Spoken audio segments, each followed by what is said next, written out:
This is an essay written by Joshua Hoffman, the founder of Future of Jewish.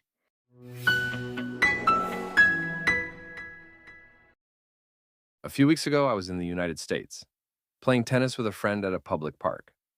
Between points, I glanced over toward the grassy area beside the courts and saw a group of Muslim women, most of them wearing hijabs, sitting together on picnic blankets. They were chatting, laughing, enjoying the day, and I felt it, an immediate gut-level reaction as sharp as it was unwelcome. I hate you, because you hate me and my people. Then I thought, if I were visibly Jewish, wearing a kippah or a Star of David, I know I'd be taking a risk in many Western cities today. The question is, were those Muslim women in the park feeling unsafe because they were visibly Muslim? These are not the kind of thoughts you're supposed to admit to. Not in polite company. Not in a society obsessed with tolerance as performance. But these thoughts were there, undeniable. And they didn't come from nowhere.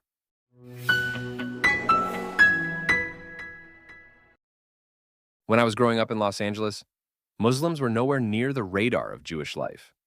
We didn't talk about them as part of my Hebrew school's curriculum. Rabbis didn't sermonize about them.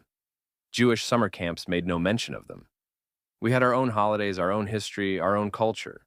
Muslims were simply other people living their own lives. Even the adults in my life didn't talk about Muslims with suspicion or animosity, neither before nor after 9/11. If anything, we were taught to lump all people into the same moral equation. People are people. Judge individuals, not groups. But then came the images I can't unsee. Muslims in Western cities tearing down hostage posters of kidnapped Israelis, smirking as they ripped down the faces of our stolen children, women, men, and elderly.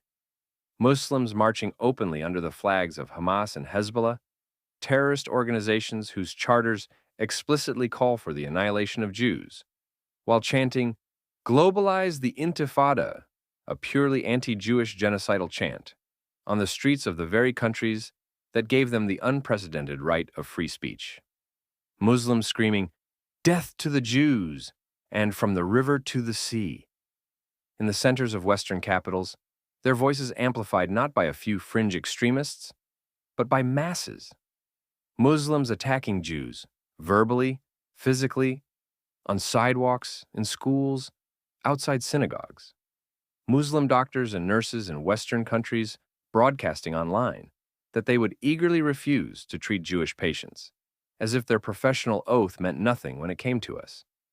Muslims claiming that October 7th didn't happen at all, or that it was some kind of Israeli conspiracy, even though Palestinian terrorists live-streamed everything as they carried out the massacres, rapes, pillaging, and destruction in Israel. Muslims inciting others to harass and kill Jews. Muslims smearing the Holocaust, or pretending it never happened, or didn't happen in the way everyone knows it did. Such as longtime Palestinian Authority President Mahmoud Abbas, who has claimed that Adolf Hitler ordered the mass murder of Jews because of their, quote, social role as moneylenders. Never mind that Abbas received a PhD from the Soviet Union's Institute of Oriental Studies after defending his thesis, The Relationship Between Zionists and Nazis, 1933 to 1945. All of this Muslim antisemitism isn't some academic theory or political perspective. This is lived reality, and no amount of gaslighting can erase it.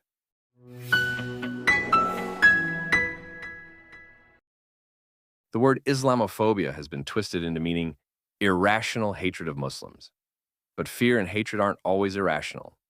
When I was 5 years old, I was living near the epicenter of the 6.7 magnitude earthquake in 1994 Los Angeles.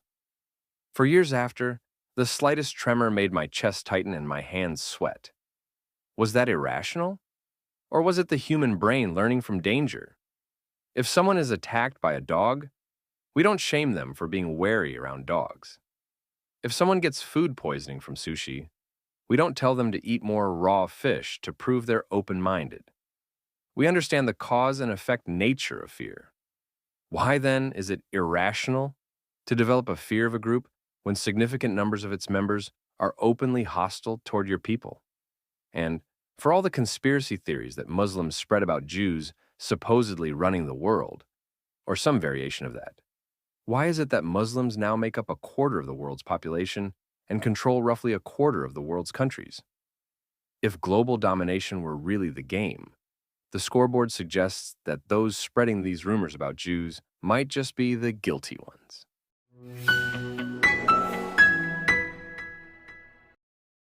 What's happening today isn't some strange aberration. For over a millennium, Jews living under Islamic rule were treated as dhimmis, second-class citizens who could live only by accepting humiliation, special taxes, and legal inferiority. Yes, there were so-called peaceful periods, but peace often meant quiet submission, not equality. Pogroms, massacres, and expulsions were not rare exceptions. They were features of Jewish life under Islamic empires. We weren't equal neighbors in the Ottoman Empire. We weren't equal citizens in Arab lands. My grandparents' generation didn't leave Morocco, Iraq, Yemen, Syria, Lebanon, Afghanistan, Iran, Libya, Turkey, and Egypt because they got bored and wanted a quote-unquote change of scenery. They left because Muslims forced them out. This hostility is not only historical, it's ritualized.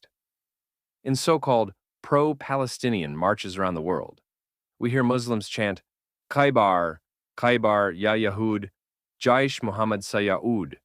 It means, Khaybar, Khaybar, O Jews, Muhammad's army will return, a reference to the 7th century Battle of Khaybar, when Muhammad's forces conquered the Jewish oasis of Khaybar in Arabia, killed its men, and enslaved its women and children.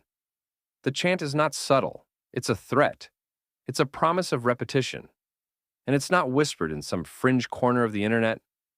It's shouted through megaphones in Paris, Berlin, London, Melbourne, and New York. It's broadcast as a proud battle cry by people who live in democratic societies, where the Jews they are threatening are their neighbors. When you've heard this chanted in cities that supposedly pride themselves on inclusivity and coexistence, you understand that this isn't about borders, policies, or Zionists. It's about Jews, all of us. I know of no Jew who will read an article critical of Muslims and then feel inspired to go harm Muslims or cheer those who do. I know of many Muslims who, after reading something negative about Israel, true or not, will feel justified in harming Jews or openly celebrate when someone else does. And yet, public discourse is dominated by fears of Islamophobia. That's not equality. That's selective empathy. If you speak up about Muslim antisemitism, you're told it's not all Muslims, as if that nullifies the pattern. If you feel fear walking past a pro-Hamas march, you're told you're being paranoid. If you point out the anti-Semitism embedded in certain Islamic texts or sermons, you're told you're being racist. Western leaders and intellectuals bend over backwards to protect Muslim communities from scrutiny, even when members of those communities openly call for Jewish death. They will not confront the problem because they are afraid of being called bigots, afraid of riots, afraid of losing votes. I don't believe all Muslims hate Jews. I've met kind, decent Muslims who reject anti-Semitism entirely. Ironically, most of these Muslims live in Israel and would rather be an Israeli citizen than a citizen of any of the 49 Muslim-majority countries. But here's the truth that polite society won't admit. It doesn't take all Muslims to hate Jews. If only 10% of Muslims are openly anti-Semitic, that's still millions of people. That's enough to dominate the streets. That's enough to spread intimidation. That's enough to make Jews feel unsafe. You don't need all dogs to bite for people to fear stray dogs. You don't need all earthquakes to destroy cities for people to fear tremors.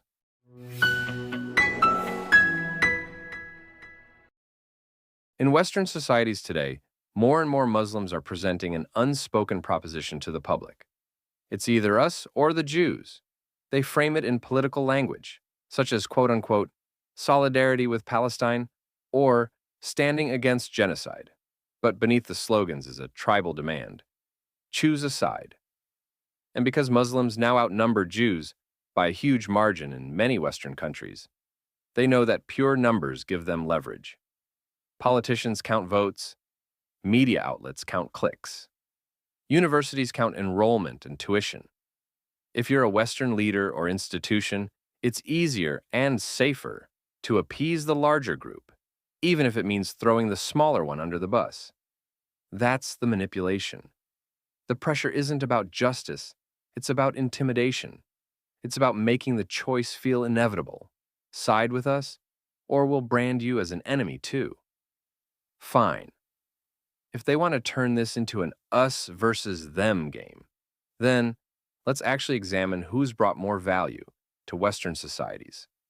Who's contributed more to science, medicine, literature, business, law, technology, music, philanthropy, civil rights? Jews, who are less than 0.2% of the global population, have won over 20% of Nobel Prizes, founded some of the world's most important companies, and played pivotal roles in advancing democracy, human rights, and modern medicine. Meanwhile, Muslim-majority countries, collectively representing over 1 billion people, have contributed comparatively little to modern scientific or technological progress. Many export oil, not ideas, religious fundamentalism, not innovation. And in Western cities, Muslim political activism far too often centers not on improving their host countries, but on importing old-world conflicts and resentments. If the choice is really us or them, because that's the game Muslims want to play, then Western societies need to be honest about which group has consistently enriched them, and which group, in far too many cases, has treated the West as a platform for their own grievances.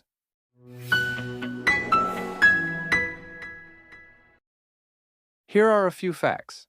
It's not the Jews storming through cities chanting for the eradication of Muslim countries.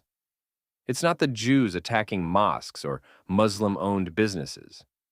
It's not the Jews calling for a one-state solution to the Israeli-Palestinian conflict, where the Muslim side gets no state of their own. It's not the Jews circulating conspiracy theories that Muslims secretly run the world. It's not the Jews lionizing terrorists who target Muslims. It's not the Jews disrupting universities and vandalizing public property with the rationalization of resistance by any means necessary. It's not the Jews making Muslim places of worship require extra security at all times. It's not the Jews colonizing the Middle East, North Africa, and parts of Asia. It's not the Jews who submit to holy scriptures, of which more than 10% is blatantly anti-Muslim. Don't believe me? Here's a woman from Egypt talking about her time growing up in Gaza, and I quote, "I was born and raised as a Muslim in Cairo, Egypt, but I grew up as a child in the 1950s in the Gaza Strip. And the reason I was in Gaza was because at that time, Gaza was part of Egypt. I attended Gaza elementary schools, where we learned hatred, vengeance, retaliation. Peace was never an option. We recited poetry every day in school, wishing upon ourselves to die as martyrs, to go kill everybody and die as a martyr. In mosques, the sheikh would say, at the end of every sermon, 'May God destroy the Jews and the infidels and even the Christians and non-Muslims.' And he would call non-Muslims the enemy of Allah." End quote. Meanwhile, I don't know of any Jews who woke up one day and thought, you know what would make life more interesting? Developing deep-seated theological animosity toward an entire faith. I didn't start this. Israelis didn't start this. Jews didn't start this. But we'd be fools to pretend like it hasn't happened, and is still happening with greater propensity. We'd be imbeciles to keep ignoring the crystal-clear writing on the wall because God forbid you insult a Muslim. And that's the part that polite society can't handle. Because polite society wants victims to be noble, endlessly forgiving, and committed to some idealized vision of coexistence. Polite society wants me to say, I love you, even if you hate me. I want to live alongside you, even if you don't want to live alongside me. I won't defend myself, even if you decide to attack me. But I'm done lying to make other people comfortable. I'm done pretending that decoys, such as so-called Palestine, BDS, and anti-Zionism, aren't there to blind us from seeing the reality.